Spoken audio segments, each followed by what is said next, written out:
Инициатива «Байпол» выпустила новое расследование. Гэтым разом у прыцэлы былых силовиков потрапили супрацоўнікі дорожной аўтаінспекцыі, што чыняць беззаконне на улицах белорусских городов. З нагоды выходу нового расследования поразмаўляем со спадаром Олегом Талерчыкам, былым працаўніком прокуратуры, а зараз сябрам инициативы «Байпол». Спадар Олег, доброго дня. Добрый день. Ведаеце, гляджу ваше расследаванне, таксама паглядзеў вось сённяшняе, якое выйшла пра супрацоўнікаў дарожнай аўтаінспекцыі. У мяне такое пытанне вось узнікае. Чаму ў Беларусі такая колькасць людзей у пагонах гатовыя выконваць злачынныя загады і парушаць закон пры гэтым? Таму што я упэўнены, што гэтыя людзі разумеюць, што у момант, калі яны вось гэтыя злачынныя загады выконваюць, яны парушаюць закон. Но самое печальное, что они в действительности не понимают, что они нарушают закон в тот момент, когда они действуют. 26 лет дрессировки, 26 лет бездумной службы в правоохранительных органах, он просто привело к тому, что люди выполняют все автоматически, не задумываясь. А потом уже приходит осознание. Потом они, когда сделали, они понимают, что они сделали. И вот это была беда августа, осени 2020 года, что сотрудники не ожидали таких действий от народа. Они сами являются частью народа, а тут у них, с одной стороны, выбор – быть за народ, либо исполнять приказ. Но их учили, что приказ исполняется беспрекословно. А за годы режима, за годы установления этого режима, 26, почти 27 лет, они привыкли, что любые действия сотрудников органов внутренних дел априори являются законными, поскольку, в свою очередь, органы прокуратуры, которые я в прошлом представлял, не объясняли им, что такое закон, и не наказывали в соответствии с этим законом сотрудников органов. Але ж іх вучылі, яны маюць вышэйшую адукацыю, вучыліся ў акадэміях, там выкладаюць і законы. Плюс былі гісторыі, я ўсё ж такі ўзгадываю, напрыклад, памятаеце рэзананснае затрыманне ліхача на аўтамабілі, калі даішнікі затармазілі некалькі аўтамабіляў, а гэты ліхач уляцеў у гэтыя машыны, былі цяжкія там цялесныя пашкоджанні, і судзілі ж гэтых даішнікаў. То бок усё ж такі не ўсе іх рашэнні, не ўсе іх дзеянні застаюцца без покаранными. Были такие случаи, потому что это был большой общественный резонанс. Но я вам еще официально заявляю, что последние 5 лет сотрудники органов внутренних дел были абсолютно безнаказаны. Вы помните тот случай, когда к врачу ворвался ОМОН в квартиру, да, и постелил его? Очень большой резонанс был. Было возбуждено уголовное дело прокуратуры города Минска. Но Генеральной прокуратурой это дело было отменено, возбуждение уголовного дела. И было негласное указание, что при еще том министре Шуневиче, что сотрудник милиции преступления в нашей стране не совершает. И это их расхолодило настолько, что вот привело к тому, что мы имеем сейчас. Но я повторю, что сейчас ситуация другая. Вот теми же роликами и расследованиями, которые мы делаем, они уже понимают, что они совершили. Сейчас повторить то, что делали они раньше, бездумно и на автомате, у них не получится. Сейчас у них будут муки выбора, если им придется опять выполнять приказ.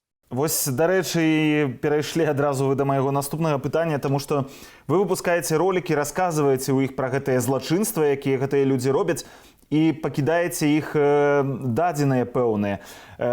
То бок гэтыя людзі могуць пабачыць, што пра іх яны сталіся антыгероямі вашых расследаванняў. У вас ёсць нейкая інфармацыя, напрыклад, знутры сістэмы, ці яны бачаць гэтыя ролікі, ці яны ведаюць, што яны сталіся гэтымі антыгероямі, як яны рэагуюць на такія расследаванні? Да, информация поступает, очень болезненно реагирует, очень болезненно, в том числе пытаются мстить в отношении активистов, там, в отношении наших родственников, потому что они действительно понимают то, что они сделали, а когда мы им еще разъясняем для тех, кто не понимает. На самом деле совсем отмороженных и глупых там достаточно, но не так уж и много. Все понимают, сейчас понимают, что делают.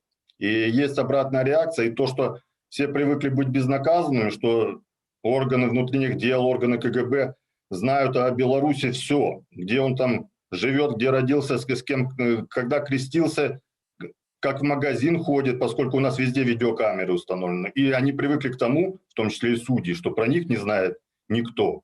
Сейчас мы показываем, что и мы про них знаем. То же, что они знают про простых белорусов.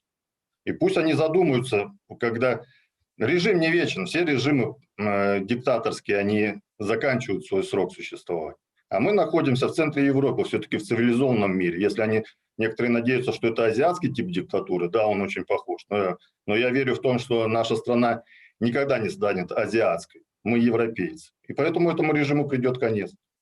Але вось тое, што яны павінны задумацца пра тое, што выконваюць злачынствы. Гэта і ёсць ваша галоўная мэта, калі вы робіце ролікі, бо вы раскрываеце там персанальныя дадзеныя гэтых людзей. Я упэўнены, што ніхто не любіць так, калі яго ананімнасць раскрываецца.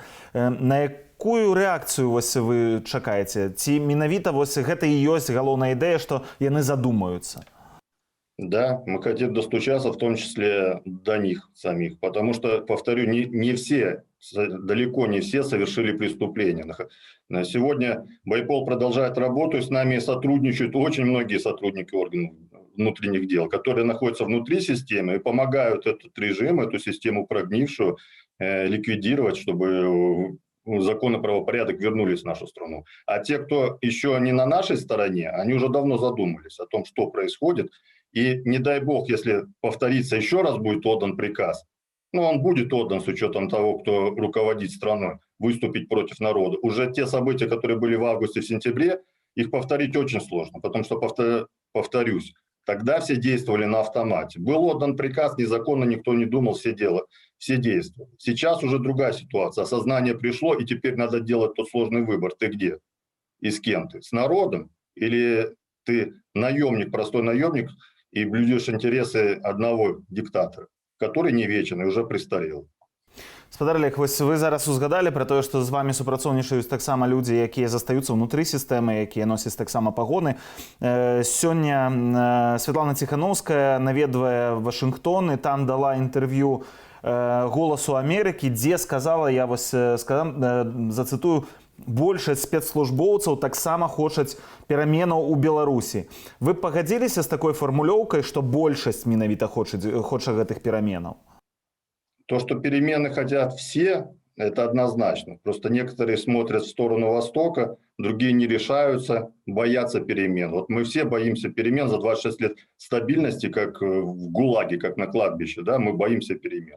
Но я хочу обратиться к своим бывшим сослуживцам и тем, кто остается в системе. Нельзя бояться, не надо бояться. Вот я сделал тот шаг, который совершил, и ни капли не сожалею. Жизнь, наоборот, стала лучше, интереснее, и я освободился от тех угрызений совести, которые меня мучили тогда, поскольку я находился в системе. Но, повторю, такие люди, как я, как те, которые остаются, они тоже нужны. Потому что если не будет таких людей, этот беспредел, это беззаконие, оно просто поглотит страну еще быстрее. Мы растворимся в этой черной бездне беспредела. А ці вам не здаецца, што гэты вось беспредел, як вы яго называеце, ён ужо паглынуў краіну? Калі глядзець на падзеі апошніх нават там 10 дзён, вось колькі было затрыманняў, дзесяткі журналістаў, праваабаронцаў, сотні людзей выязджаюць з краіны, прычым вядомыя людзі выязджаюць з краіны, якім здавалася б, што можа пагражаць? Аналітыкі, палітолагі, людзі, якія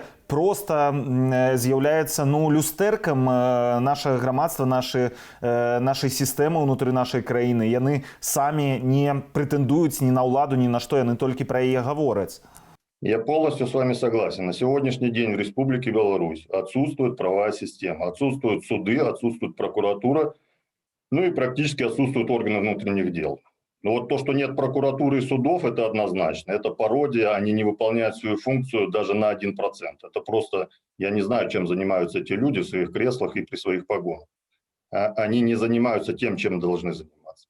А то, что происходит в стране, это геноцид белорусского народа, это повторение сталинских репрессий конца 20-х, начала 30-х годов. Тогда физически уничтожали элиту наций. Сейчас ее вытесняют из собственной страны. Но у них не пройдет этот номер, это не повторится. Все те белорусы, которые временно вынуждены были оставить свою родину, они вернутся скоро. И наша страна будет процветающей, европейской. Спадар Олег, можа, апошняе яшчэ пытанне вам задам. Учора ваш калега, калі быў у нас у эфіры, распавядаў, што вось якраз пра ДАІ выйдзе расследаванне, наступнае будзе, я так разумею, пра беларусаў, якія ваявалі на баку ЛНР, ДНР на Донбасе. Так? Спадзявацца гледачам менавіта на гэты фільм? Но мы анонсировали, значит, будет, да. Есть у нас материал. Расскажем о тех, кто одурманенный российской пропагандой сунул свой нос и голову не туда. Не туда.